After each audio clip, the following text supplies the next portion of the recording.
Diálogos para la reflexión. Este desarrollo anormal, digamos, de la economía capitalista, pues los está ahogando, decía yo. Se están ahogando en su éxito, le están ahogando en su propia abundancia. Y entonces ellos están recurriendo a algunas medidas de shock.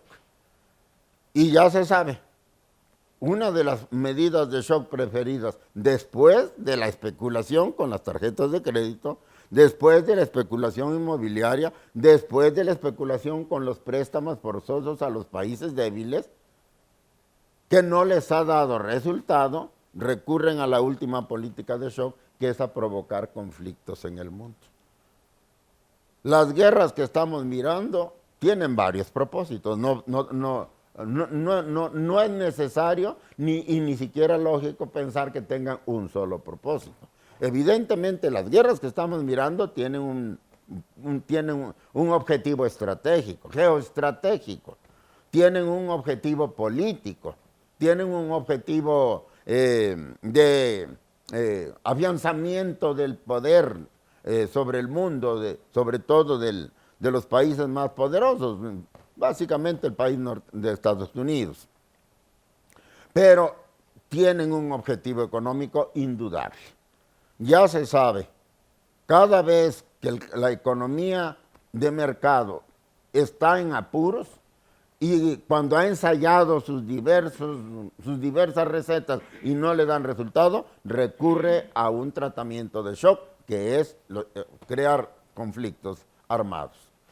Muchas veces también lo dicen algunos economistas norteamericanos, yo lo he leído en algunos de ellos, ni siquiera se necesita materializar la guerra, ni siquiera se necesita hacerla estallar, basta con crear una situación de tensión, de conflicto, para que se disparen todos los mecanismos preparatorios de la guerra. ¿Y cuáles son esos mecanismos? Hay que comprar armas, hay que comprar tanques, hay que comprar aviones, hay que comprar barcos, hay que comprar botas, hay que comprar uniformes, hay que comprar medicinas, hay que comprar tiendas de campaña, etcétera, etcétera. O sea, se desata toda una demanda de artículos para prepararse a la guerra. Basta con que haya una amenaza creíble de guerra para que esto ocurra. Y esta demanda va directamente a las empresas del país que está generando la tensión y reactiva la economía, ¿verdad? Se reactiva la economía, se reactivan las empresas que producen armamento, las que producen cañones, los astilleros, los que producen ropa, los que producen medicina, se reactiva todo esto y entonces el capitalismo sale del atolladero. ¿Qué es lo que estamos mirando ahora? Precisamente que las guerras en el Medio Oriente, las guerras en el norte de África, tienen precisamente este objetivo. Entre otros, tienen este objetivo, indudablemente. Se trata de encontrar mercados, mecanismos para desfogar el capital y para reactivar a las empresas más poderosas de los países de punta y de esa manera volver a reactivar la economía. Hay aquí un elemento muy importante que tiene que ver con esto. La actividad, el carácter particularmente destructivo que están teniendo las guerras en el aspecto material. Se entra a destrozar todo. Lo vimos en Túnez, lo vimos en Libia, lo vimos en Palestina, lo hemos visto en Palestina, lo hemos visto en Afganistán, lo hemos visto en Irak. Destrozan los países. Hablaba usted de todos los países de la Mesopotamia, la cuna de la civilización humana, como todo el mundo lo sabe. Está hecha trizas. Pero este destrozo, dejar los países en ruinas, es algo completamente calculado. Porque ¿de qué se trata? De que después de la destrucción venga la reconstrucción. Y entonces entran los señores con capital sobrante a reconstruir al país, pero por cuenta del país destruido. Y de esa manera también se reactiva la economía del mundo. Bueno, todo esto está ocurriendo. Además, la economía de mercado, por razón natural, es una economía que siempre está compitiendo. o bien hacia el interior de sus propios mercados, donde la competencia se medio atenúa a través de la monopolización, o entre distintas economías. Quiérase que no, y aunque se mantiene muy secreto, no se le da mucho vuelo, pero la verdad es que en la actualidad una de las competencias, digamos, que se están celebrando bajo la mesa es entre la Unión Europea y Estados Unidos. A los Estados Unidos no les conviene un desarrollo verdaderamente independiente y poderoso de la Unión Europea, porque eso a ellos les resta mercado y les resta control sobre el mundo. Entonces siempre están compitiendo, decía yo, las economías. Y con mayor razón compiten con China y con Rusia y con los países que no se alinean propiamente a los dictados de la economía de mercado. Ese es precisamente el brinco que necesitamos dar en este momento de análisis, maestro, o que podemos dar. Usted mencionaba ahorita a Shakespeare con El Mercader de Venecia y veo que tiene ahí su pequeño busto muy merecido para el hombre de Stratford upon Avon, pero yo mencionaba a Nabucco y ahora paso a Turandot, que decía Nessun dorma, que nadie se duerma. Turandot es China. ¿Por qué China sufrió también ese resquebrajamiento económico que también nos ha abonado el esquema generalizado de crisis? ¿Sí? China, que tenía otro tipo de sistema, cuando menos mixto, no solamente libre mercadista, sino también de economía central y de Estado, ¿por qué también cayó en crisis simultáneamente?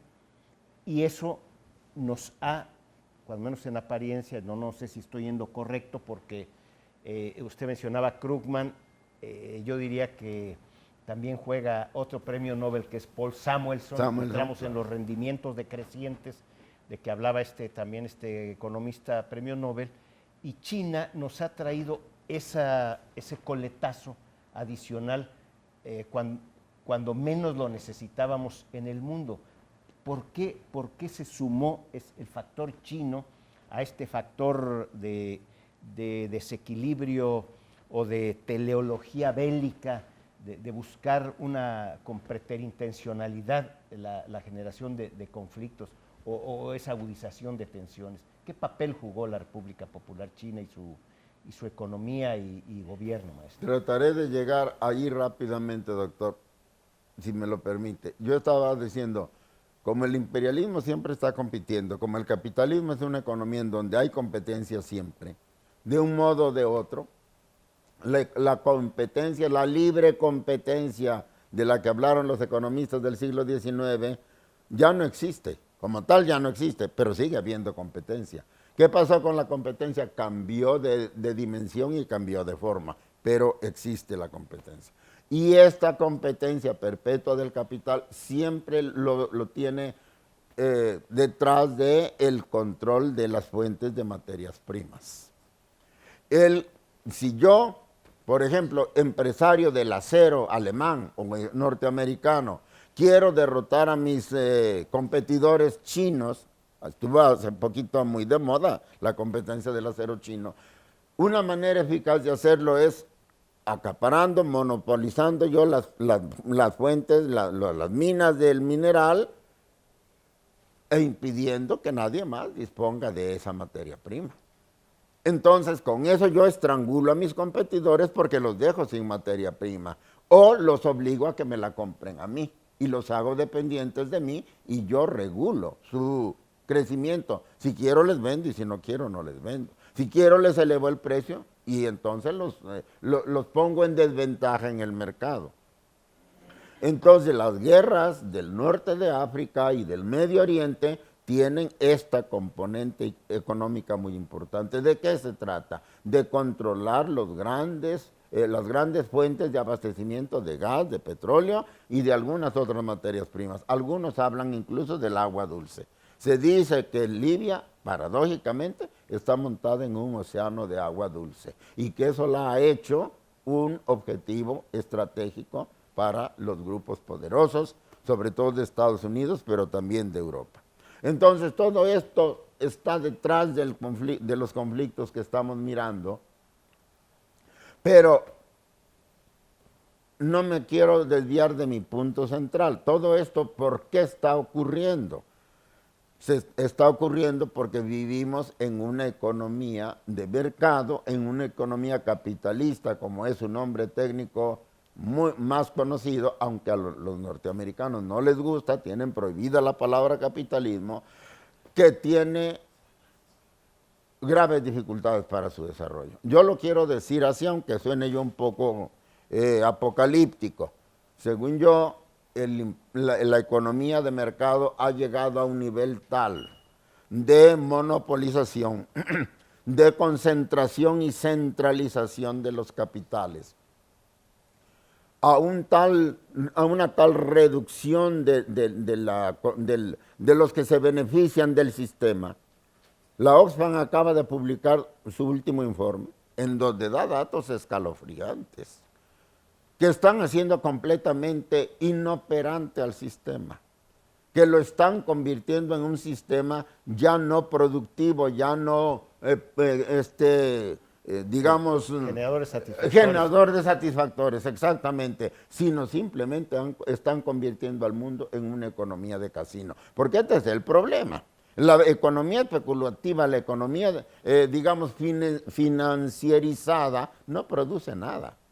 Si yo compro y vendo acciones, yo no estoy produciendo nada, estoy especulando. De hecho, la palabra especulación es muy correcta, porque yo no estoy produciendo nada, simplemente compro y vendo y con eso me estoy haciendo multimillonario. Entonces, esta situación del imperialismo norteamericano y del imperialismo mundial, de esta fase de economía muy monopolizada y muy centralizada, que nos está llevando a depender de una pequeña élite que no va más allá de 65 gentes, creo, habla el último informe de la Oxfam, que tienen tanto dinero como la mitad de la humanidad. Está haciendo crisis y no se ve cómo se vaya a salir de esta crisis. Yo creo que por eso todas las medidas que han ensayado, incluso los préstamos abusivos, incluso las imposiciones de deuda a los países e incluso las guerras que en otro tiempo sí les dieron resultado, ahora no les están dando porque el verdadero problema lo llevan dentro, lo tienen dentro las economías de punta, los países más avanzados. Y ese problema es el altísimo incremento de los capitales ociosos en manos de los bancos. En esas condiciones pareciera que el sistema no tiene salida.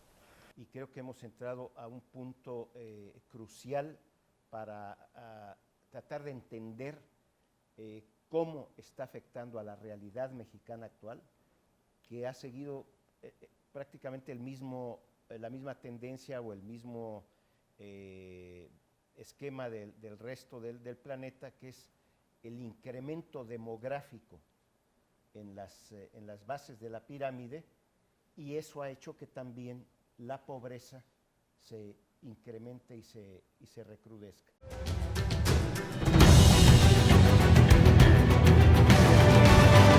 Diálogos para la reflexión.